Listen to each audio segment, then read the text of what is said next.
হযরতে মূসা আলাইহিস সালাম ফিরআউনের কাছে গেলেন আর দাওয়াত দিলেন, ফিরআউন পড়ে নাও লা ইলাহা ইল্লাল্লাহ। ফিরআউন বলেছে মা আলিমতু লাকুম মিন ইলাহিন গায়রি, আমি তো জানি না আমি ছাড়া আরো কোনো ইলাহ আছে, এ কথা আমার জানা নাই, সুতরাং আমি হচ্ছি ইলাহ আর তুমি বলছো লা ইলাহা। তার মানে হচ্ছে ওই সময় পয়গম্বরেরা, আল্লাহর নবীর সাহাবীরা তারা জানতেন যে আমরা কিসের দাওয়াত দেই, আর যারা শুনতো তারাও বুঝতো কিসের দাওয়াত শুনতেছি। যখন হযরতে মূসা আলাইহিস সালাম দিলেন, ফিরআউন বলল আমি তো জানি না যে আমি ছাড়া আরো কোন ইলাহ আছে, আইনদাতা তো আমি, তুমি নতুন কোথা থেকে আইনদাতা নিয়ে আসছো? ফিরআউন বলছে দেখো আমারে বাদ দিয়া যদি অন্য কাউকে ইলাহ বলে তুমি মানো আর সেই শিক্ষা যদি জাতিকে দাও, তাহলে আমি তোমাকে ধরে লাআজআলান্নাকা মিনাল মাসজুনিন, আমি তোমাকে কারারুদ্ধ করব, আমি তোমাকে জেলখানায় ঢুকিয়ে দেব। রাষ্ট্রশক্তি প্রথম বাধা দিল কারা বলেন সবাই? সেই বাধা কি ওখানে শেষ হয়েছে না এখনো আছে? আছে কিনা জোরে বলেন। আমি তোমাকে জেলখানায় ঢুকাবো। হযরতে মূসা আলাইহিস সালাম বলেন ফিরআউনের জেলের ভয় আমি করি না, আমাকে জেলের ভয় দেখায়া লাভ নাই, আমি আল্লাহ পাকের পয়গম্বর হযরতে মূসা আলাইহিস সালাম। ফিরআউনের দলবল আছে, লোক লস্কর আছে, তার অস্ত্রের অভাব নাই। আল্লাহ রাব্বুল আলামিন মূসা আলাইহিস সালামের কাছে একটা অস্ত্র দিয়া দিলেন, দিছিলেন কিনা? আল্লাহ পাক হযরত মূসাকে বলেছেন ওয়া মা তিলকা বিয়ামিনিকা ইয়া মূসা, মূসা রে তোমার হাতে ওটা কি? মূসা আলাইহিস সালাম বললেন এটা লাঠি। আল্লাহ পাক বললেন ফেলে দাও লাঠি, লাঠি ফালায় দিলেন। কি হয়ে গেল? হিয়া হাইয়াতুন তাসআ, লাঠি পড়ে সাপ হয়ে গেল। সাপ দেখে নবী ওলি হোক, সাহাবী হোক আর আলেম হোক, সাপ দেখলে ভয় করে না মানুষের? মূসা আলাইহিস সালাম ভয় পেয়েছে। আল্লাহ রাব্বুল আলামিন হযরত মূসাকে শোনায় দিলেন খুযহা ওয়া লা তাখাফ সানুঈদুহা সিরাতাহাল উলা, ধরো লা তাখাফ, ভয় পেও না। আল্লাহ বলছেন ধরো, ভয় পেও না। ধরার সঙ্গে সঙ্গে স্বাভাবিক অবস্থায় ফিরে আসবে, আবার লাঠি হয়ে যাবে। এখন আল্লাহ বলছেন ধরো, মূসা আলাইহিস সালাম কি ভয় পাওয়া উচিত হবে? মূসা আলাইহিস সালাম কি ভয় পাইছিলেন? কারণ হচ্ছে এই দুশমনের শক্তিটা খুব বড়ই দেখা যায়, মনে হয় যেন অনেক বড় কি জানি কি। আল্লাহ পাক বলছেন ইন্না কাইদাশ শয়তানে কানা দাঈফা, শয়তানের চক্রান্ত যতই তুমি মনে করো অনেক ষড়যন্ত্রের জাল বিস্তার হয়ে আছে, আল্লাহ কয় কিছুই না, দাঈফা অত্যন্ত দুর্বল। আল্লাহ পাক বললেন ধরো, মূসা আলাইহিস সালাম সাপ ধরলেন, সঙ্গে সঙ্গে লাঠি হয়ে গেল।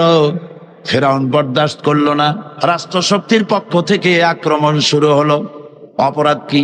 মূসা আলাইহিস সালামের অপরাধ কি অপরাধ? মাশাআল্লাহ বুঝতে পেরেছেন। অপরাধ হচ্ছে তিনি বলেছেন লা ইলাহা, জোরে বলেন লা ইলাহা ইল্লাল্লাহ। এই কালেমাকে আজ আমরা ভিক্ষার বুলি বানাইছি। এটা হলো সার্বভৌমত্বের বুলি, এটা হচ্ছে আল্লাহ পাকের সার্বভৌমত্বের কথা। এই কালেমার এর আঘাত পয়গম্বররা মেরেছেন। হযরতে মূসা আলাইহিস সালাম যখন বলেছেন লা ইলাহা ইল্লাল্লাহ, এই ধাক্কা ফিরআউন বরদাস্ত করতে পারে নাই। দরিয়ায় নীলের ভিতরে আল্লাহ পাক ডুবাই শেষ করে দিয়েছেন, দেন নাই? হযরতে মূসা আলাইহিস সালাম তার উম্মতেরা দরিয়ার পাশে বসে দ্বীনি কথাবার্তা বলতেছেন। এমন সময় ফিরআউন, তার শত্রু হচ্ছে মূসা আলাইহিস সালাম। শত্রু কেন? মূসা কি ফিরআউনের পাকা ধানে মই দিয়েছে নাকি? বলেন আপনারা। তার হালের গরু পিটায় মারছে নাকি? অপরাধ হলো তিনি আল্লাহর জমিনে আল্লাহর আইন প্রতিষ্ঠার কথা বলেছেন। এই শুধুমাত্র এই অপরাধে ফিরআউন তার দলবল নিয়ে তিন দিক থেকে আক্রমণ করেছে। মূসা আলাইহিস সালামের উম্মতেরা ভয় পেয়ে গেছেন। তারা বলছেন ইন্না লামুদরাকুন, আমরা পাকড়াও হয়ে গেছি। তিন দিকে সাঁড়াশি আক্রমণ, তিন দিকে শত্রু, একদিকে দরিয়া, পালাবার রাস্তা আছে? হযরত মূসা আলাইহিস সালাম ভয় পেয়ে গেলেন, সারেন্ডার করলেন না। হযরত মূসা আলাইহিস সালাম বললেন কাল্লা, কখনো নয়, ভয় পাওয়ার কোনো কারণ নাই। রব্বি সায়াহদিন, অবশ্যই আমার রব আমার জন্য রাস্তা করে দিবেন, ভয় পাইও না, আমার রব রাস্তা করে দিবেন। আল্লাহ রাব্বুল আলামিন হযরত মূসা আলাইহিস সালামকে অর্ডার করলেন, হাতের লাঠি দিয়া দরিয়ার উপরে আঘাত করো। হযরতে মূসা আলাইহিস সালাম দরিয়ার উপর আঘাত করলেন। রাস্তা ছিল দরকার একটার, এক বাড়িতে আল্লাহর হুকুমে লাঠি দিয়ে একটি আঘাত করার সঙ্গে সঙ্গে হযরত মূসার তার সঙ্গী সাথী দরিয়া পার হওয়ার জন্য দরিয়ার মধ্য দিয়ে আল্লাহ 12টা রাস্তা পয়দা করে দিলেন। সে আল্লাহ আছে না নাই? এত আসতে বলেন কেন? ভয় পাওয়ার কারণ আছে। রাষ্ট্র শক্তি বাধা দিয়েছে সমস্ত নবীদেরকে। কেন? নবীদের চরিত্র খারাপ? জোরে বলে, নবীদের চরিত্র খারাপ? নবীদের চাইতে মাসুম বেগুনাহ উন্নত চরিত্রের মানুষ আল্লাহর আকাশের নিচে জমিনের উপরে আর হয় নাই। নেতা হচ্ছেন সেই ব্যক্তি যিনি বলেছেন, ও আমার স্ত্রীরা, ও আমার সাহাবীরা, রাতের আধারে আমার মধ্যে যা আচরণ দেখতে পাও, দিনের আলোতে আমার মধ্যে যা দেখতে পাও, সবগুলি খুলে খুলে মানুষের কাছে বলে দাও। তার নাম বিশ্বনবী মুহাম্মদ রাসূলুল্লাহ সাল্লাল্লাহু আলাইহি ওয়াসাল্লাম। ইসলামের মূল দাওয়াতটা হলো ফিতরাত অনুযায়ী দাওয়াত দেওয়া হয়েছে। মানুষ যেন মাথা নত করে, গোলামি করে। এজন্য আল্লাহ রাব্বুল আলামিন বলেছেন যে আমি মানুষ এবং জিনকে সৃষ্টি করেছি। তার কারণটাই হলো মা খালাকতুল জিন্না ওয়াল ইনসা ইল্লা লিয়াবুদুন। মানুষ আর জিন জাতিকে সৃষ্টি করা হয়েছে ইবাদতের জন্য, গোলামির জন্য। ইবাদত আর গোলামি এটাই করতে হবে। গোলামি করতে হবে, দাসত্ব করতে হবে। আর এই দাসত্ব, আল্লাহর আনুগত্য, এই গোলামির দাওয়াত দিয়েছেন দুনিয়ার সব নবীরা। কোন নবী বলেন নাই যে আমার গোলামি করো। কেউ বলেছেন? বলেন জোরে, কেউ বলেছেন? আল্লাহ পাক বলেন, ওয়ালাকাদ বা'আসনা ফি কুল্লি উম্মাতির রাসূলা আন ইবুদুল্লাহা ওয়াজতানিবুত তাগুত। প্রত্যেক জাতির জন্য আমি রাসূল প্রেরণ করেছি। তারা মানুষকে দাওয়াত দিয়েছেন এই কথা বলে যে এক আল্লাহর গোলামি করো, তিনি ছাড়া কোনো ইলাহ নাই, আইনদাতা নাই, বিধানদাতা নাই। তার গোলামি, তার সামনে মাথা নত করে দাও। নামাজ হচ্ছে তাওহীদের অবশ্যম্ভাবী এক বহির্প্রকাশ। তাওহীদের জন্য তাওহীদবাদী মানুষ যারা, তাদেরকে নামাজ আদায় করতেই হবে। আকীদা বিশ্বাসের দিক থেকে তাওহীদ যদি হয় পুরা দ্বীনের মূল উৎস, তাহলে আমলের দিক থেকে নামাজ হচ্ছে পুরা দ্বীনের মূল ভিত্তি। নামাজ হচ্ছে আমলের মূল ভিত্তি। এর বাস্তবায়ন ছাড়া দ্বীন পূর্ণ হয় না।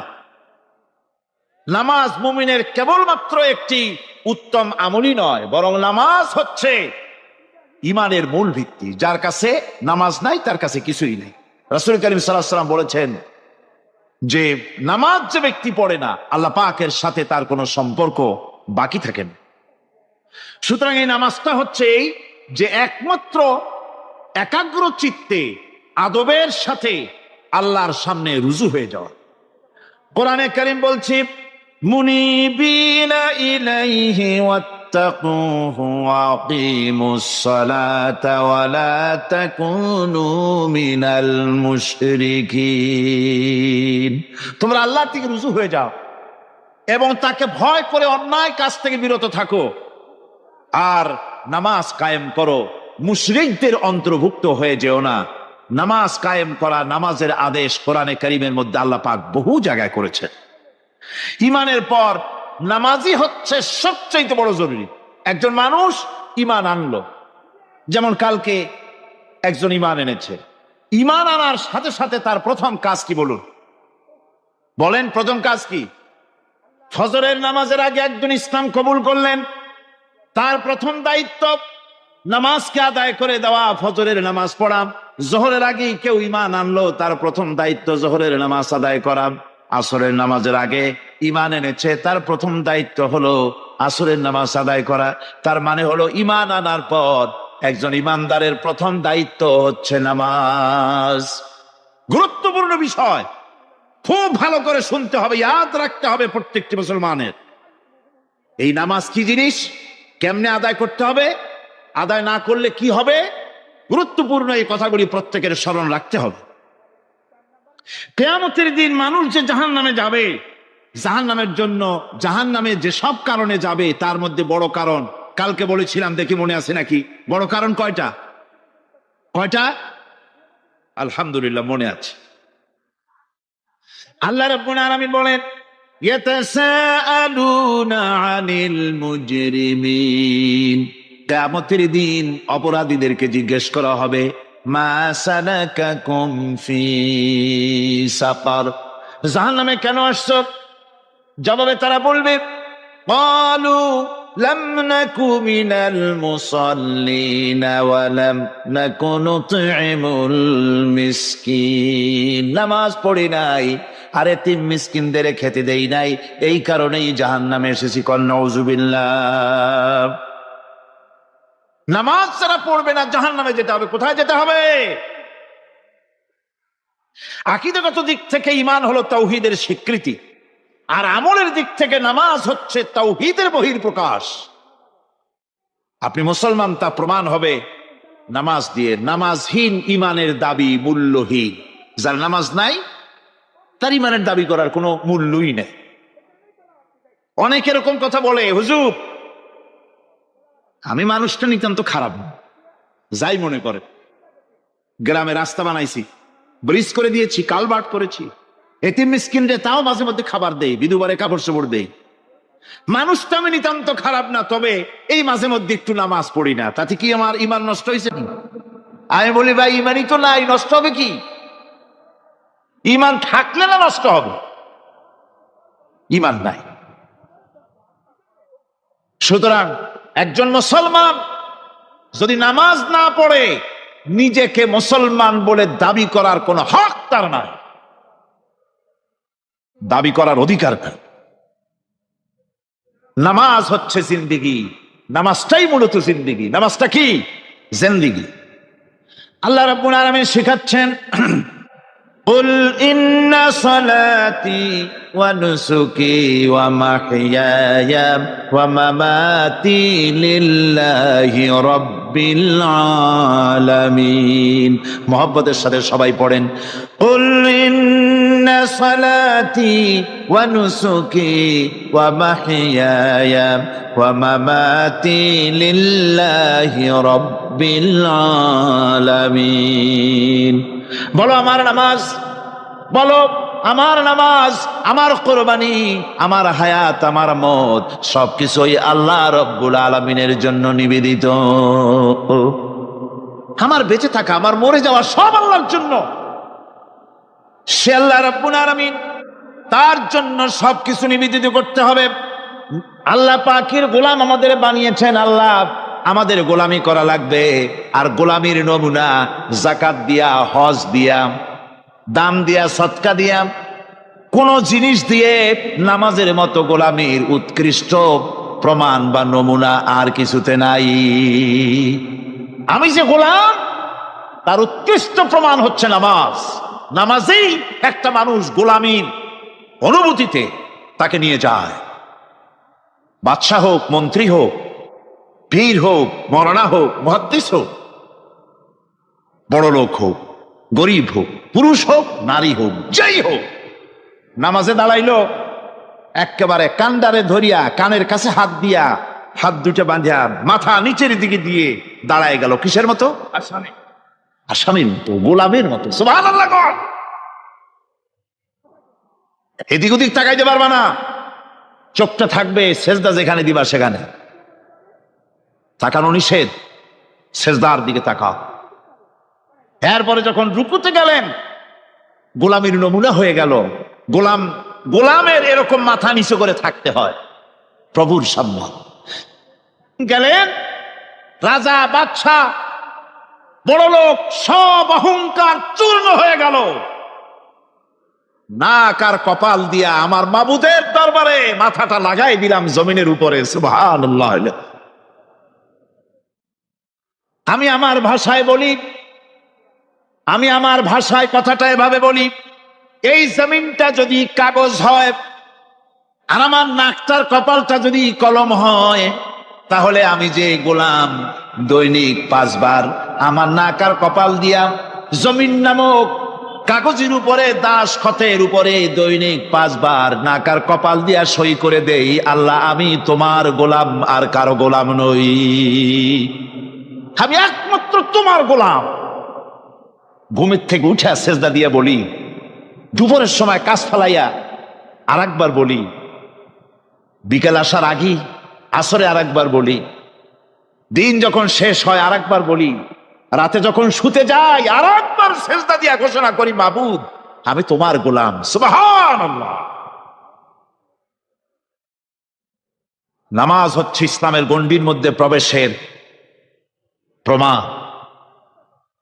কোরআনে কারীম বলছে, ফাইন তাবু ওয়া আকামুস সালাতা ওয়া আতাউজ যাকাতা ফাইখওয়ানুকুম ফিদ্দীন। সূরা তওবা এসেছে, তারা যদি তওবা করে আর নামাজ কায়েম করে, যাকাত যদি আদায় করে, তাহলে এখন তোমাদের সে দ্বীনি ভাই, এখন ভাই হয়ে গেল। একটু আগে ছিল কাফের মুশরিক, এখন তোমার দ্বীনি ভাই। দ্বীনের গণ্ডির মধ্যে প্রবেশ করা, কলেমা পড়ার সাথে সাথেই নামাজ। নামাজ হচ্ছে দ্বীনের প্রধান গেট, দ্বীনের প্রধান তোরণ। দ্বীনের মধ্যে প্রবেশ করার জন্য এই গেট দিয়ে প্রবেশ করতে হবে। সুতরাং এই নামাজের এতই গুরুত্ব দেওয়া হয়েছে। ইসলাম যদি ক্ষমতায় আসে, আল্লাহ যেন এনে দেন, জোরে কোন আমিন। ইসলাম যদি ক্ষমতায় এসে যায়, রব্বুল আলামিন তাফসীরে মাহফিল কোরআন সামনে নিয়ে আশা করে তোমার দরবারে দোয়া করি, এই বিশাল জনসমুদ্রের দোয়া কবুল করো মাবুদ গো, এই বাংলাদেশকে ইসলামের দেশ বানাইয়া দাও। দেশটা যদি ইসলামের হয়ে যায়, আইন যদি আল্লাহর হয়, শাসন যদি সৎ লোকেরা করে, রব্বুল আলামিন কোরআন শরীফে বলেন, তাহলে তারা 4টা কাজ করবে। আল্লাযীনা ইম্মাক্কান্নাহুম ফিল আরদ আকামুস সালাতা ওয়া আতাউজ যাকাত ওয়া আমারু বিল মা'রুফি ওয়া নাহাউ আনিল মুনকার। মুমিনেরা ক্ষমতায় এসে প্রথম যে কাজটা করবে, প্রথমে ক্ষমতা এসেই নামাজ বাধ্যতামূলক করবে। প্রথম কি? ওয়াজ নসিহতে অনুরোধ করা হবে না, বাবাজিরা আল্লাহর রাস্তায় নামাজটা পড়ে না।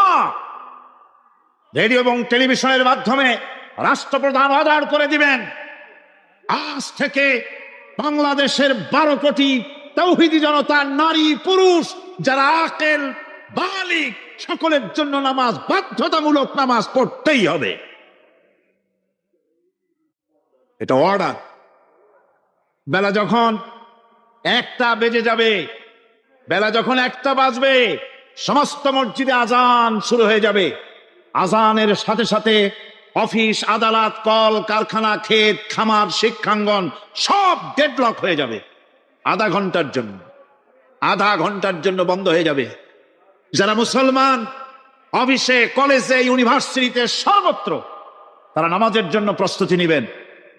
আধা ঘন্টার ভিতরে নামাজ আর খানা সেরে আবার কলেজ চলবে, বিশ্ববিদ্যালয় চলবে, কল চলবে, কারখানা চলবে, ক্যান্টনমেন্ট চলবে, সেক্রেটারিয়েট চলবে, সব আপন গতিতে চলতে থাকবে। আল্লাহর রহমত, বরকত আকাশ থেকে নাজিল হয়ে যাবে। আর এই অর্ডার যে দেওয়া হবে, নামাজ পড়বেন সেখানে। থানায় যখন আজান হবে, থানায় আজান হয়ে গেছে, থানার স্টাফ, পুলিশ যারা আছে জামাতে খাড়া হয়ে যাবে, ইমামতি করবেন।